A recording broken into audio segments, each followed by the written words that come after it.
relatos mágicos y bautizos de medianoche.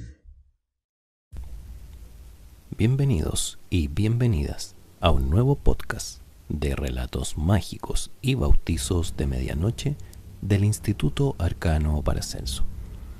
En el podcast del día de hoy nos corresponde nuestra sección Enigmas por resolver, donde hablaremos acerca de los fenómenos Poltergeist. Lo que más ha descorazonado a los investigadores que, desde una perspectiva de científicos, han tratado de acercarse a los lugares infestados para estudiarlos y analizar sus posibles causas, es el carácter grotesco y festivo que suelen presentar algunos de los efectos acusados sobre piedras, almohadones, muebles o recipientes de cristal. Cualquier persona sensata y bien pensante espera que la naturaleza se comporte con seriedad y austeridad. Estamos conformes con la conducta de un rayo en el curso de una tormenta, trazando sobre el horizonte una línea arborescente y zigzagueante. Pero no sería difícil imaginarnos una chispa eléctrica, dibujando en la pizarra lapislázuli del cielo una caricatura sonriente. Nadie se tomaría en serio el eco de un valle, que a uno de nuestros vibrantes gritos nos contestase llamándonos por nuestro apellido.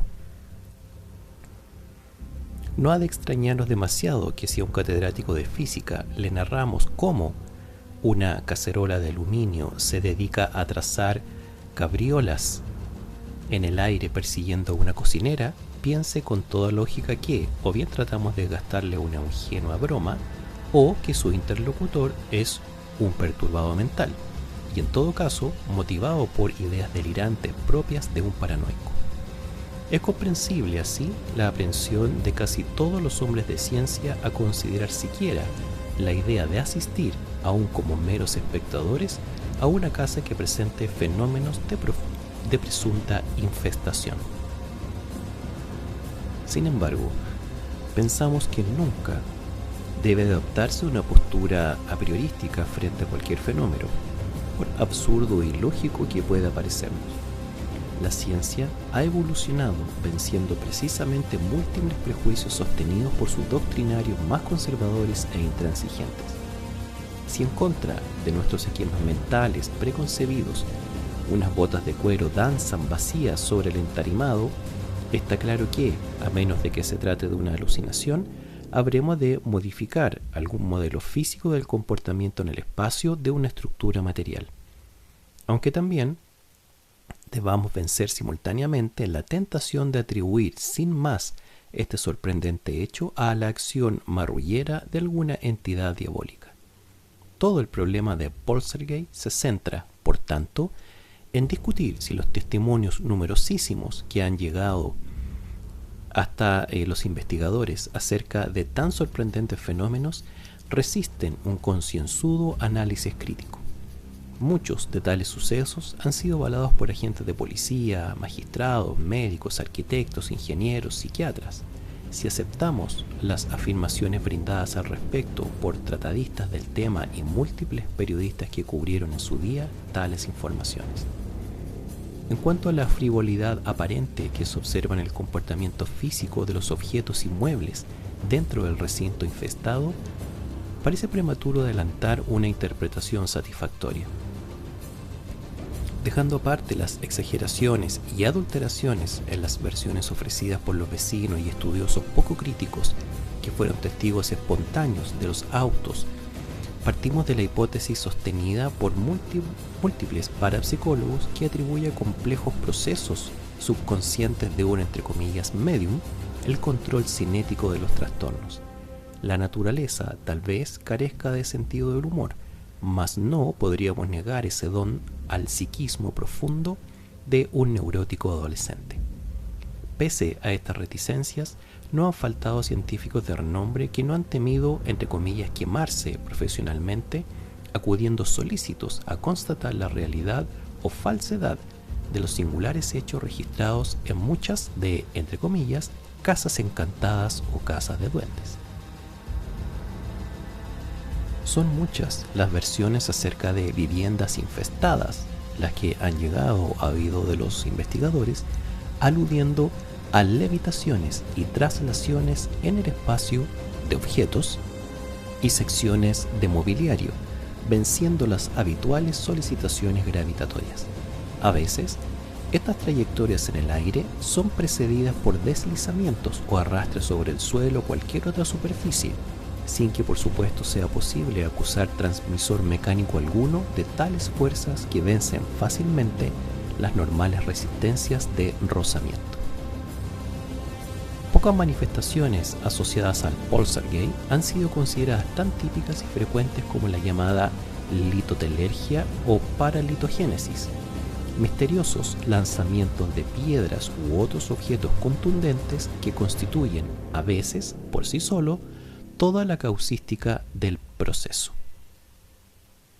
Es muy conocido también el fenómeno de los RAPS, es decir, que son fenómenos mediúmnicos más conocidos y controvertidos.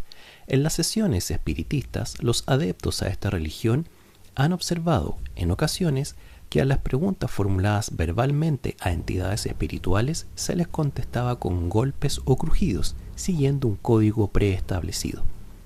Si bien es verdad que, investigada la causa de esas percusiones, fue frecuente descubrir su origen artificial y hasta fraudulento. Algunas médiums profesionales los provocaban con electroimanes, martilletes accionados por cable, resonadores con membrana de acero, etc. Pero también es cierto que cuidadosas inspecciones en otros casos no permitieron detectar irregularidad alguna. Lo que postulan muchos parapsicólogos es que tal presión proviene de una conversión energética. El flujo primitivo de naturaleza ignota estaría modulado por el cerebro del o de la medium. Mucho más difícil resultará argumentar cómo pueden generarse voces humanas o pasajes armoniosos sinfónicos, gritos, ayes lastimeros, etc., a menos que las ondas de presión en el aire se generen por interacciones complicadísimas de origen térmico o cinético sobre las moléculas gaseosas, o que tales audiciones tengan carácter alucinatorio colectivo, inducido tal vez por percepción extrasensorial. Ascendiendo en la escala de complejidad en estos procesos parafísicos, nos referiremos a los llamados aportes. Desde los tiempos de la metapsíquica, muchos parapsicólogos vienen insistiendo acerca de una constelación de fenómenos encuadrados bajo la denominación de hiloclastia. Pocos postulados de la parapsicología entran en conflicto tan manifiestos con las concepciones de la física cuántica, la mecánica y la química, es decir, con la ciencia oficial, como los llamados aportes sin materializaciones. En base a ciertas observaciones realizadas en el curso de sesiones mediúmnicas espiritistas, estos especialistas aceptan que un objeto material puede atravesar la materia, pasando, por ejemplo, desde un recinto cerrado herméticamente a otro similar, o bien que un cuerpo cualquiera, ya sea orgánico como un animal o flor, inorgánico como una piedra o un macetero, pueda surgir en un lugar donde un instante anterior no había rastro de materia alguna. En líneas generales, se reclama que algún tipo de energía desconocida, tal vez no diferente de aquella que provoca los efectos cinéticos ya expuestos hasta el momento, sea capaz de provocar profundas alteraciones en la estructura química molecular y aún nuclear o atómica de la materia. Los resultados de esa acción resultarían, a nivel macroscópico, notablemente sorprendentes. Unas veces se provocaría una rápida oxidación que se traduciría en una llamarada, es decir, una combustión espontánea, o bien surgiría como por ensalmo una mancha de sangre, fenómeno que conocemos como parahematosis, o se difundiría en el entorno el aroma de una inexistente violeta. No es posible en el estado actual de la ciencia encajar estos supuestos en ningún modelo físico. Por vía vagamente especulativa, podría convenirse que en una concepción del universo pluridimensional, la materia podría pasar de un marco tridimensional a otro. Zollner apela al paso de estos átomos a través del hipotético hiperespacio. Hasta hoy, ningún argumento empírico avala este punto de vista. Todos los intentos de llevar hasta el laboratorio con el suficiente rigor experimental el fenómeno hiloclástico ha fracasado, lo cual, si no prueba con evidencia que éste no se dé espontáneamente en el curso de un poltergeist, explica la actitud agnóstica de los científicos. Hay un amplio muestrario de fenómenos típicos de poltergeist que están muy documentados y registrados. Naturalmente, estos no se repiten en todos los recintos infestados. Raps y movimientos telequinéticos son los efectos más universales. Cada caso puede presentar después peculiaridades específicas. La acción parafísica espontánea recurrente se manifiesta, como se ha visto, lo mismo en un piso de una barriada urbana que en una casa rural, que en un cementerio, castillo o edificio religioso. Trasgos, espantos, duendes, espíritus desencarnados, dioses infernales, demonios, alcanzarán en las mentes de muchas personas rango de entidades reales y tal creencia nos resulta perfectamente explicable. Sin embargo, conviene plantearnos con espíritu crítico distintas hipótesis que satisfagan de otra forma la realidad del poltergeist. El viejo dilema entre animistas y racionalistas volverá inevitablemente a plantearse. Los primeros, ante la caída de una piedra, podrán imaginar que una mano invisible de un espíritu la acerca hasta la tierra. Los segundos preferirán recurrir al concepto de campo gravitatorio y a la acción de inflexibles leyes de la naturaleza. Es preciso puntualizar que los primeros no postulan precisamente que una entidad anímica pura ejerza tal efecto físico. El concepto espiritista de periespíritu implica una formación de energía o fluido universal que es en realidad el autor de tales manifestaciones. Para Allan Kardec existen periespíritus golpeadores, operadores de efectos físicos, que son los que realmente moverían las mesas de las sesiones mediúmnicas y se responsabilizarían de los disturbios de infestación. Las entidades que tal hicieran serían espíritus bajos, groseros, de mala condición moral, pero Allan Kardec jamás ha podido demostrar cómo un ente adimensional puede interaccionar sobre el fluido dimensional. El enigma filosófico sigue abierto y continuará así durante mucho tiempo. Paciencia.